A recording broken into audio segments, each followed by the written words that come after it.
guys, so exciting news about the following this week. First of all, we had a fantastic episode this week. This week's episode was so good. But the big news is that the following got renewed, so it will be back for a second season, so very exciting news. But let's jump right into this week's episode. So remember last week at the end of the episode, we get that Joe Carroll's lawyer is like filing a petition to say that her client is being abused inside the prison that he's at. And the problem, of course, is that there is video footage of Ryan breaking this man's fingers. Basically, Joe gets them to agree to move him. He tells them, I want to be moved to another prison where I will feel safer. But, you know, you kind of get right off the bat that that whole thing is like a ruse. You know, that he is doing something, he's planning something. And Ryan pretty much figures that out pretty quickly. Meanwhile, Emma and Joey have, you know, run off again last week. We didn't see the boys, like Paul and Jacob this week. So hopefully next week we'll figure out what's going on with them. But Emma and Joey end up at this garage where they're waiting. You know, they're waiting for word from Roderick. They're waiting for Charlie before they kind of move on. Joey's freaked out, of course, because the guy that's there, like they get to this garage where they're supposed to wait, and there's this guy there named Bo. And Bo's kind of, you know, off his rocker type of thing. But then aren't they all? And at one point, Joey goes to the bathroom and ends up stumbling upon this woman who's like chained up in the back, like in a cage. So he freaks out, and the guy, Bo, freaks out once he realizes that Joey found her, and he's just like, she's none of your business, like, leave her alone. And it's just kind of crazy. Now, of course, Joey, who is just a good kid, he eventually, like, steals this guy's keys, goes to the back, and, like, manages to unlock this woman's cage to release her. And she runs, and then Bo realizes what Joey did, and so Joey runs, because this man is, like, screaming at him. And then you're thinking, okay, run, like he's gonna get away, and you're thinking, yeah, but then Charlie shows up and manages to catch not only Joey, but also this girl who was running away. Charlie, who, you guys know that he's my favorite psycho of them all, I just love him. So he shows up and, you know, kind of is like, we're waiting for word before we move on. So you're, again, really just getting that there is a huge plan that's at work and that there's a huge network of people that are behind it. Now, Ryan's really upset, right, because Joe's gonna move and he knows there's something going on. He starts to investigate the warden because he feels like the warden, you know, was too quick in saying that Joe should be able to move.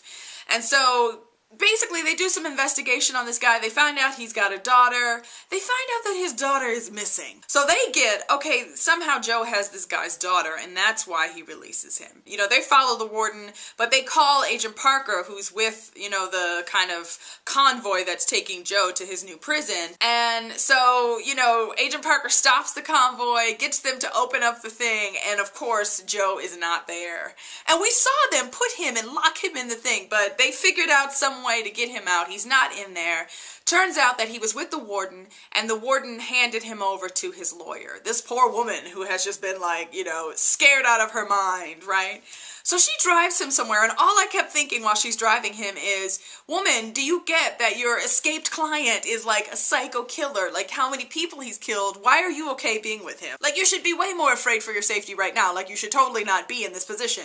And of course, when she gets to the place where she drops him off, he's all like, call Ryan. And so she calls Ryan on the phone, and then you hear Joe tell Ryan that I'm killing you right now and that it's his fault. And I'm just thinking like, that's your cue to jump your ass out of the car and run. But she, of course, doesn't move fast enough, and Joe kills her. He, like, strangles her there in the parking lot. So it was just kind of like, oh, this man is crazy. But they managed to find him, like, by triangulating her cell phone. They find where he's at, so Ryan and Mike show up. And let's talk about Mike for a second, you guys, because more and more, I feel like he's everyone's #1 suspect for being one of the followers. So there's this scene in this episode where he and Joe kind of see each other face to face for the first time. At least we think it's the first time. And Joe makes this comment even like, oh, a new face or something like that, as if to say that he's never met this guy before. But I don't know, Mike is just one of the ones that has always seemed like guilty to me. So I'll be surprised if he's not one of the like insider followers. But anyway, you know, Mike and Ryan show up at this building where they know that Joe is at. But what we find out is there's two more crazy people that are at this building, and these two seem like, you know, I don't know, like the lady, she seemed like deadly. Louise and David were their names, right? And they're all like taking Joe away, and there's a helicopter waiting for him to take him away on the top of the building. And, you know, Ryan tries to fight his way through, but just basically Joe manages to escape. Ryan does manage to capture David and gets to, like, kind of torture him for a few minutes to try to get out of him where Joey is. So they turn up to this garage where Joey's supposed to be, but they're too late because by this point, you know, Charlie's gotten the okay, and so they've left. They do find the warden's daughter there, though. It turns out she was the one that was in the cage. Now, at the end of the episode, you guys, the trippy part, right, was you're thinking, where is Joe going? And eventually you see him show up to this house. Like, you see this, it's nighttime, you see this, like, gated house, and you see the car pull up, and they open the gate, and the car comes in, and all of a sudden, all of these people start to file out of this house, right? Like, one after the other. I mean, it was like, there had to be a good, like, 40, 50 people come out of this house. I mean, it was just like the stream of people was not stopping. And all I kept thinking, like, is this the house of craziness, right? So Joe gets out of the car, and you get that this is the house of, like, all of these people who are his followers. And Crazy Emma's there with this look of just, like, adoration on her face when Joe gets out of the car.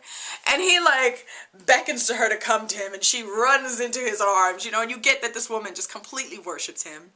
And Joey's there, of course, and he's just looking around like, what is this craziness? And, you know, Emma tries to get him to come see Joe, but Joe ends up actually going to Joey, who's kind of freaked out.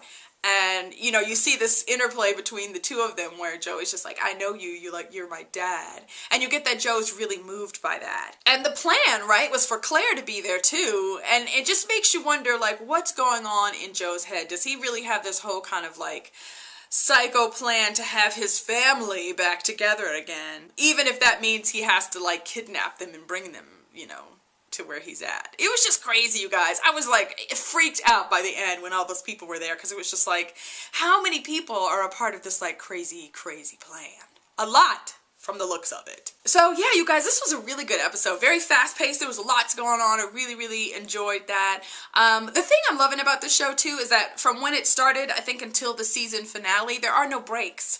So I'm appreciating that about The Following. The fact that I know there's going to be a new episode next week and I don't have to worry about, you know, them taking a hiatus. So I am enjoying that. Thank you very much to Fox and The Following for doing that. Okay guys, that is it for me today. Thanks so much for watching. As always, I will see you later. Bye.